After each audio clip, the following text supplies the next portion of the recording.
We'll start reading in verse number 1 again. We've been, like I said, looking at several seeds. I gave them all to you, beginning with the letter C to kind of help you remember it. Seeds of corrupt religion. We have seen in this passage a religion of convenience, a religion of comfort, a religion of credentials, where Micah had his checklist of things that made it acceptable to God. God had to bless it with his credentials.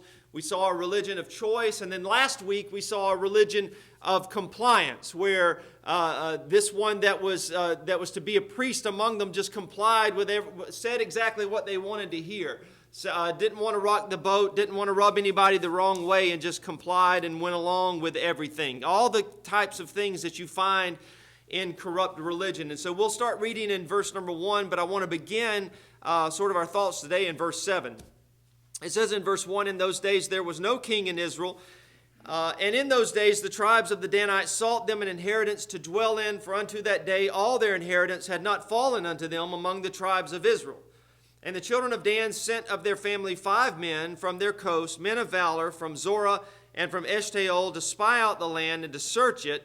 And they said unto them, Go search the land, who when they came to Mount Ephraim, to the house of Micah, they lodged there." They had broken outside of the boundaries that God had set. They have a religion of choice here to go and do things as they see fit, not according to the instruction of the Lord.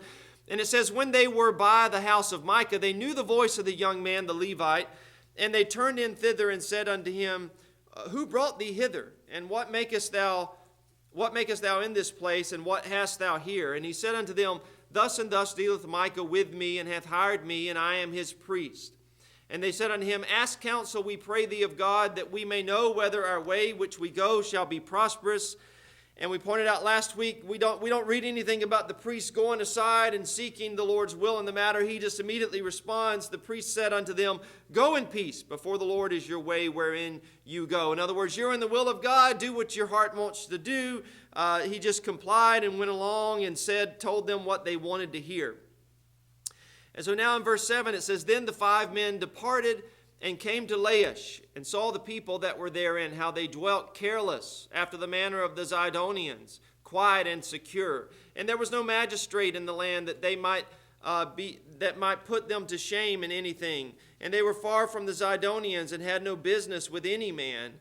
And they came unto their brethren to Zorah and Eshtaol, and their brethren said unto them, What say ye? And they said, Arise, that we may go up against them, for we have seen the land, and behold, it is very good. And are ye still? Be not slothful to go and to enter to possess the land. They hadn't gone in and possessed the land that the Lord had given to them.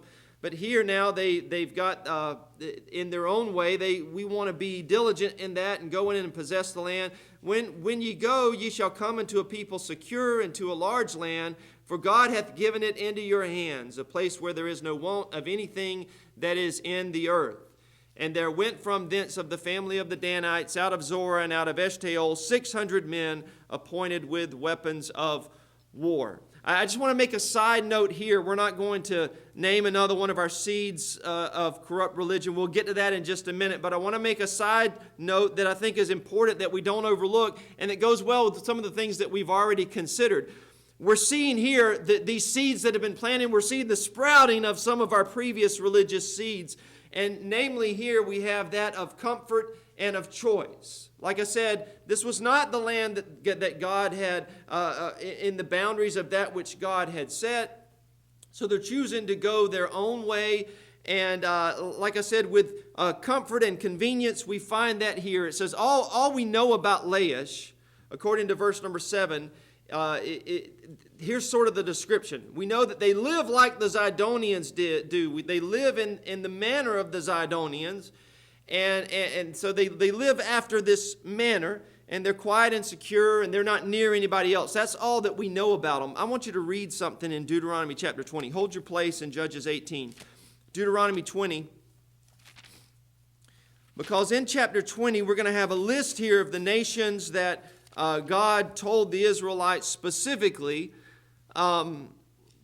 These were the nations that were within the boundaries that God had defined. And God gave them specific instruction to utterly destroy those people that were there inside those boundaries. In Deuteronomy 20 and verse number 16, But of the cities of these people which the Lord thy God doth give thee for an inheritance, thou shalt save alive nothing that breatheth.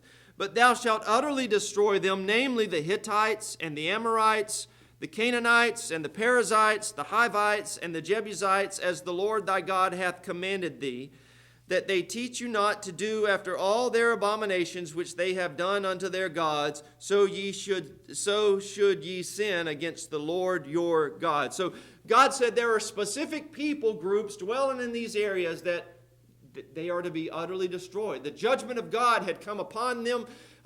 Israel is the tool, is the weapon in God's hand, and God said they are to be completely obliterated. If you don't, they will turn your heart away from your God. So they had a responsibility concerning these nations to completely wipe them out, to utterly destroy them and possess the land. But that was not true for all the nations and all the people in the surrounding areas. And we see that if we back up a few verses. In verse 10, when thou comest nigh unto a city to fight against it, then, first of all, proclaim peace unto it. And it shall be, if it make thee answer of peace, and open unto thee, then it shall be that all the people that is found therein shall be tributaries unto thee, and they shall serve thee. God says, I'm still giving you influence in this area here, but if it's someone outside of the people groups that we just read about, you offer peace to them first, and they will basically, they agree to pay taxes to you. And if it will make no peace with thee, but will make war against thee, then thou shalt besiege it.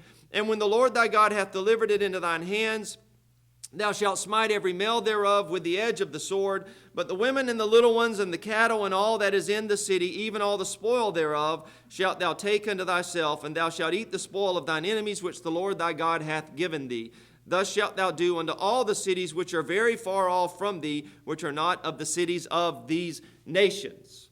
So specific instruction, wipe out some, others, conditions of peace, and they would be under tribute. They would pay taxes to Israel. And we've already seen that Dan is way outside the boundaries that God has established, right? If you've still got your map with you, you'll see that Dan is way down at the southern end. If I had a marker, right, I'd just mark on the wall. No, I wouldn't do that. But they're like way down here, and the city where they're going is like way up at the top of the roof there, right? They're way outside the boundaries that God has established. So they're exercising their right to choose the best location for themselves rather than doing it the way that God said. And we read here in verse number 10, if we go back to our text, how did they describe the land that they saw as they went up there to Laish? It says, they're a people that is secure. It's a large land, a place where there is no want of anything that is in the earth. In other words, this is a comfortable place. Right? That was one of our seeds. It's a place of comfort. There's an emphasis on this exceedingly comfortable. And it's a place that we choose ourselves, not the boundaries that God has defined. And so what do then? They don't ask any questions about who these people are. Where did they come from? Right? Which do they fall under any of the... They live like the Zidonians do, but I mean, we got places here in Georgia that, you go up to Helen and it looks like you're in like a German village or something. I mean, there are places around here that people practice things that you find of other people groups. There's no investigation. They just said, hey, this is a great land. There's no want of anything. Let's go in there. And we're going to find they go in there and they wipe these people out. And they destroy the city. Again, not at all concerned about what God had said. We choose to go up here. We don't want to ask any questions. We just want to do what we want to do. It's our choice. We're going to choose the easiest and the most comfortable option, and that's exactly what they did. All right, so let's start in verse number 12 as we see our next seed here. And they went up and pitched in Kirjath-jearim in Judah. Wherefore they called that place Mahanidan. There we go. Mahanidan. Looking where the accent is. Unto this day. That basically means Camp of Dan. I should have just said that. They still call it the Camp of Dan. That's where they camped for that period of time. At least at this point, they were still referring to it as that. Behold, it is behind Kirjath-jearim. And they passed thence unto Mount Ephraim and came unto the house of Micah. Then answered the 5 men that went to spy out the country of Laish, and said unto their brethren, Do ye know that there is in these houses an ephod and teraphim, and a graven image, and a molten image? Now therefore consider what ye have to do. And they turned thitherward, and came to the house of the young man the Levite, even unto the house of Micah, and saluted him. And the 600 men appointed with their weapons of war, which were of the children of Dan, stood by the entering of the gate. And the 5 men that went to spy out the land went up and came in thither, and took the graven image, and the ephod, and the teraphim, and the molten image. And the priest stood in the entering of the gate with the 600 men that were appointed with weapons of war.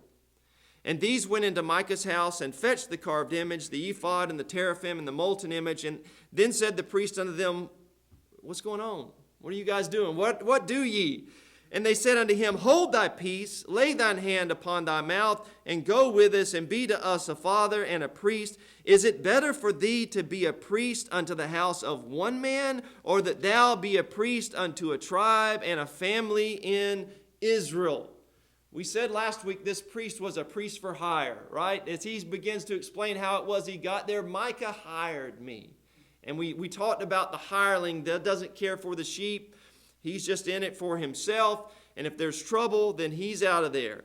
And he's only going to be faithful until a better offer comes along. So is it better for you to be a father to one man and one house, or to an entire tribe and a family in Israel? And look at the priest's response. And the priest's heart was glad.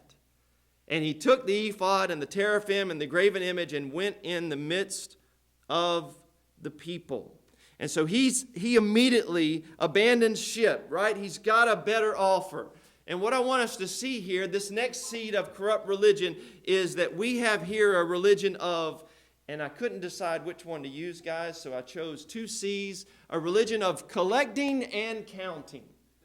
Collecting and counting. And when you hear that, you should be thinking, that's absolutely true. We definitely see that in our day and age, right? A religion of collecting and counting, that is a seed of corrupt religion. The mindset is that the more that you can reach, or the more that you can get, then the better it is, right? The more God is pleased with it, the more evidence that God is working and doing tremendous things because we got more, right? We're collecting, and we can count, and we can tell you what the numbers are. It's a sign of God blessing. And so the priest is glad because, look, God's blessed me even more, because now it's not just one guy's house. There's a whole tribe that I'm over now. How much truth has been abandoned or twisted for the sake of more, right? For the sake of more. If more is what this is all about, then Noah was a failure, right? Noah failed. Only 8 people on the boat out of the hundreds of thousands, millions, I don't know, that were alive at that time. And yet we read that he was a preacher of righteousness. God doesn't say he was a failure. In fact, he's listed in Hebrews 11 as one that by faith did these things. If it has to do with more and being able to count greater numbers, then Elijah was a failure. I'm the only one, Lord. We know there were 7,000, and even 7,000 is kind of small potatoes based on the entire population of Israel at the time, right? But he felt all alone. I'm the only one. Where's everybody else whenever I'm coming against the prophets of Baal? He was the only one there. And yet, he prayed and it didn't rain for 3.5 years. He had the ear of God, right? If more is what the issue is, Jesus Christ was a failure. If that's what we're going to base it on. Look at John chapter 6. And this is an easy one to remember because it's John 6:6. 6 being the number of a man, and you're going to see the heart of man right here. John chapter 6, verse 66. If more was the goal, then when Jesus starts talking about you got to eat my flesh and you got to drink my blood, and he starts saying all these hard things that they're struggling with, he'd start kind of dumbing the message down if more was the goal, because they're getting more and more confused. And what we find when you get to verse number 66 is that from that time, many of his disciples went back and walked no more with him. The multitudes that were there went away. This guy's way too spiritual. I mean, I don't know what he's talking about. And if you read through this text here, and it's going to take you a while because it's 71 verses, but if you read the whole thing, you'll see that as their confusion begins to be made evident, Jesus just hits them with it harder. instead of dumbing it down, he just gets stronger and stronger. He gets more and more spiritual. And when it's all said and done, they all go away. You see the heart of man. The natural man does not receive the things of the Spirit of God. They're spiritually discerned, and he can't get it. And so they wouldn't have it. And there's man right there. There's man in his reaction to God. He walks away. They walk with him no more. It was such a great abandoning that Jesus says to the 12 in verse 67, will you go away also? I mean, it's like that's all that's left, right? That's how many left him at that point. If the goal is more, then that's not the way that Christ would have responded. But was Jesus Christ a failure? Absolutely not. He did always those things that pleased the Father. If it's about more, then there were only 120 that were gathered together in that room in Acts 1, when Jesus says, stay here until you be endued with power. That's a tiny number that he claims is going to be witnesses unto him in Jerusalem and Judea and to the uttermost parts of the earth. It wasn't about counting and collecting. The thing that we find with Christ and that we find with Elijah and that we find with Noah is that what they would never do was compromise the truth to gain more. They would never compromise the truth to gain more. And that's exactly what we need to do. Amen? Never compromise the truth just to gain. You say it's not very popular. Look at the numbers. No, don't look at the numbers, right? That's not the point. That's the point we're making. Don't look at the numbers. It's not about counting and collecting. It's about being faithful to what God has given us to do.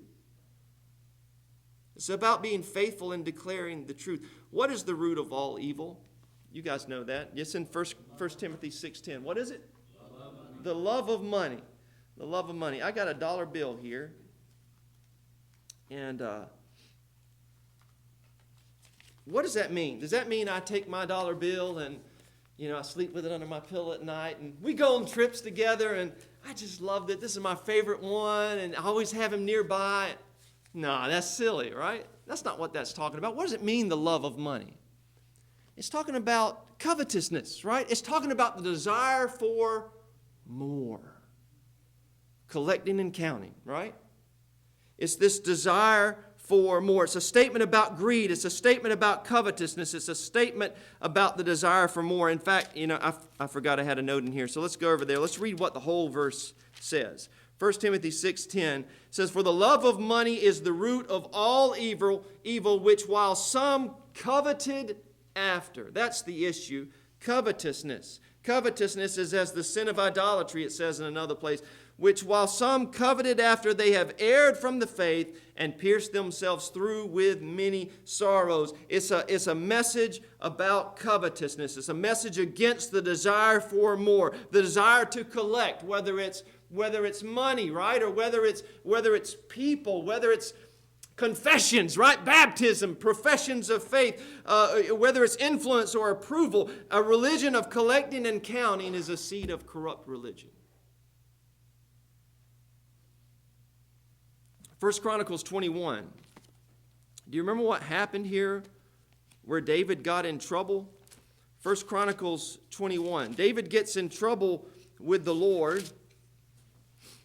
Satan tempts him to do something. And listen to what it is in 1 Chronicles 21 and verse number 1. 1 Chronicles 21:1. And Satan stood up against Israel and provoked David to what? Number. Let's count them, right? Let's see how many you got. What's the issue with that? Because this is an issue of pride. We're going to count so we can just glory in the greatness of the kingdom. In verse 7 it says, and God was displeased with this thing, therefore he smote Israel. And David said unto God, I have sinned greatly because I have done this thing. But now I beseech thee, do away the iniquity of thy servant, for I have done very foolishly. Joab, as we follow this thing, we find out this guy didn't know the Lord, but he at least saw the folly of this and told David, why in the world? He just didn't want to go to the trouble of having to count all these people. This is stupid. But there was pride at the heart of it. David wanted to count. David wanted to chronicle. David wanted to glory in the numbers. And listen, this idea of collecting and counting, some people glory in being able to count more. I've seen some people that glory in having few and counting because we're not like those big churches over there. We got a small church. Counting's not the issue. The numbers aren't the issue. Listen to what King Asa said as he prayed to the Lord. If we just go over to the next, to 2 Chronicles. 2 Chronicles, chapter number 14.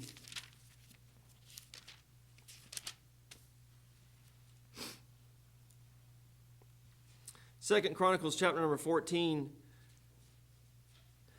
Asa cried unto the Lord his God and said, Lord, it is nothing with thee to help, whether with many or with them that have no power. In other words, with few. Help us, O Lord our God, for we rest on thee, and in thy name we go against this multitude. O Lord, thou art our God, let not man prevail against thee. So the Lord smote the Ethiopians before Asa and before Judah, and the Ethiopians fled. The numbers are not the issue. God can use many, or God can use few if he wants to. That's not the point. We said in Acts 1 there's only 120. But by the time you get end of Acts chapter 2, guess what? 3,000 souls are added to the church. The number's 5,000 when you get to chapter number 4. God can do it with few. God can do it with many. That's not the issue. Quit counting.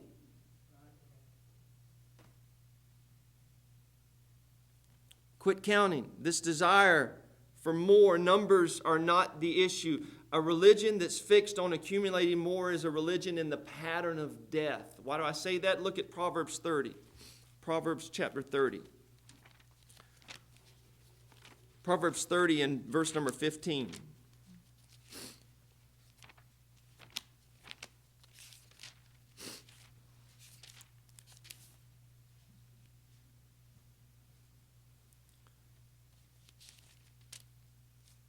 It says that the horse leech hath 2 daughters, crying, Give, give, more, more. There are 3 things that are never satisfied, yea, 4 things, say not, it is enough. And what's the first thing? The grave. It's a pattern of death. This idea of more and more, give me more, collecting and counting. The grave, the barren womb, the earth that is not filled with water, and the fire that saith not, it is enough. A religion in this pattern is in the pattern of death. Instead of a desire to collect more, true religion is a religion of contentment. Right? Godliness with contentment is great gain. Amen? Satisfaction in Jesus Christ. Not having to have more. Not having to collect. Not having to count. People that count and have these great numbers, they start trusting in those things. Like I said, the priest here, he says, man, God must be pleased with me, right? This is definitely better because it's more. But instead of needing to have more to validate it, there ought to just simply be a confidence in God, a trust in Him, that God's going to take care of you. Contentment and confidence in Him. Collecting and counting is a seed of corrupt religion. Instead, we need contentment and confidence in the Lord. Anybody, we're out of time. Anybody got any thoughts as we close?